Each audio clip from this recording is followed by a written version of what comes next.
Hey, what's up, guys? I want to talk about a concept. I think I've touched upon it before, but it's one that a lot of guys don't do. I know they don't do it. At least they don't do it purposefully. Sometimes some people take a little time off because they're lazy and whatnot.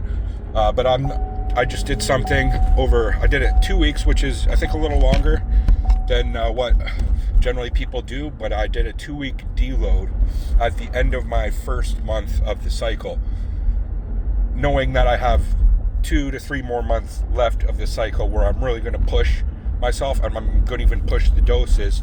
So it's like a little, just like breathing. If you just breathe in all the time, it comes to a certain point where you have to breathe out to then breathe in again, right? And that's part of the whole process of even steroid use, which is you do a time where you just cruise, right? That's like a steroid deload. So it's important to do. And part of it was I was going to do it, to be honest, just like a week, but I ended up doing it 2 weeks because I actually was kind of lazy. But I was still training boxing, and but I just started back in the gym today to gauge what my strength is.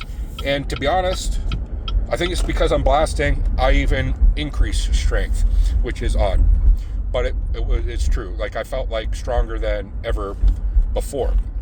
So I think that's proof in the pudding that, even if you're on steroids, if you're blasting, you can still make gains even if you're just sitting on the couch. So I wouldn't recommend it, but there's actually a study by a New England Journal of Medicine, I believe it was, which they gave guys steroids, like different groups, right? First of all, there was a group that didn't do steroids and didn't exercise. There was a group that exercised and didn't do steroids. There is a group that didn't exercise but did steroids, and then there's a group that exercised and did steroids. Now, what do you think was the best result? The guys that exercised and did steroids, and I believe it was around 700 milligrams a week of testosterone. But what do you think was the second best? Was it the guys who worked out and didn't take steroids, or was it the guys who took steroids and didn't work out? Well, surprisingly, it was the ones who took steroids and didn't work out.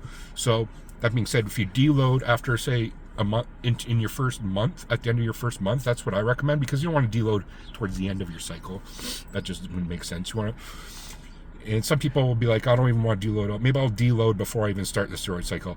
Yeah, that's a good idea too, but the thing is, after that first month, you make a whole lot of gains and you tear some tissue up and things. You might want to give your tendons and things a bit of time to adapt and whatever, or maybe you'll snap some shit up. There's some possibility there. So after a month, deload a week, even 2 weeks, man. Because if you're going to do a 4-month blast, you still got 3 months ahead of you blasting it, and if you're committed to the gym, that's a lot of time. And to be honest, I recommend deloading out every 3 months anyway. So it's like taking that breath before you really push the rest of your blast cycle. And in doing so, my first month anyway, I kind of keep dosages low. My test is around 400, so that's not relatively low. Around 4. My Masteron's the same, 400, but my NPP is a little low. It's like a little less than 200 a week. But I'm definitely going to be bumping that up in the near future. So once I do, my muscles, everything is healed. I've got it all sorted. Everything's has the structure and the foundation for things to be built on, right? And if you're working out every day for 6 months straight, you potentially hit more plateaus that way. You got to take a little break and let your muscles kind of adapt, and then once you come back, they'll be shocked, they'll be ready to grow a lot more. So that's the theory behind what I'm doing. When you're deloading, it's not like you don't have to do anything. Like, I was training boxing and there was still strength aspects involved in that. So you can still maybe just stick to cardio more. Maybe just do the odd arm day where it's just more about volume. It's not about strength. Like, the main key about this is you're not going to be doing days where you're going to be doing 70 or 80% maxes, right? You can still hit the gym a little bit, just not with the same training frequency and not with the intensity, right? So you can go in and just maybe get a little pump, whatnot, and I think that's sufficient, and that would still be considered technically a deload, even though maybe it'd be best just to just do nothing for a week, you know, and maybe that's a good time just to take a vacation. Don't lift a single weight for like a week straight on a vacation, then come back and then go at her again, right? So that's what I'm planning to do, and as well add other compounds such as Anavar to my cycle. The problem is right now in Canada, our Canada Post, our mail delivery system, they're on strike, and sometimes they've been known to go on strike for some time. Luckily, I'm a bit stocked up on testosterone, and Masteron I might run out, actually, depending on, maybe I'll have to conserve it a little bit more. But I plan on getting more Masteron, definitely, and Anavar. So towards, I'm going to say the third month of the cycle, introduce the Anavar, and but that's when things will really be going. That's when I'm really going to be training intensity, hitting more, going for more PRs, doing that. You know, my first month, my blast, I don't even go close to hitting PRs. I do more 5x5s. I do more, you know, conditioning my muscles.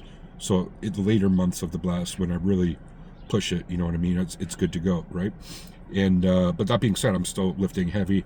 I still incorporate the odd heavy lift in there once in a while, and I also kind of pyramid up. So I start, for example, today with hammer curls. I started with around like 100 pounds, and I added 20, 120, and then I did 140.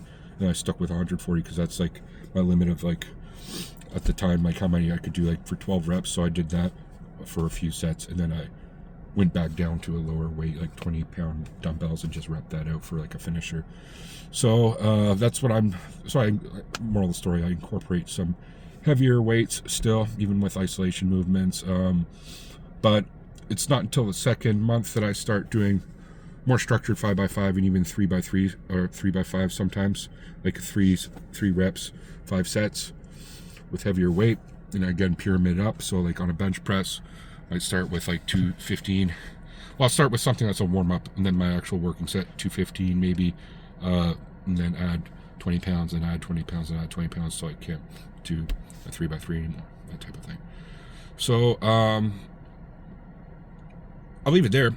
But going back to the whole point of this video, deloading, highly recommend it. A lot of people are afraid they're going to lose gains or whatever, and yeah, you'll kind of become a bit deflated because you're going to lose a little bit of the glycogen and you know, fluid in the muscles and things. You're going to look in the mirror and feel a bit depressed. That's fine, but just know that it'll come back. It comes back real fast.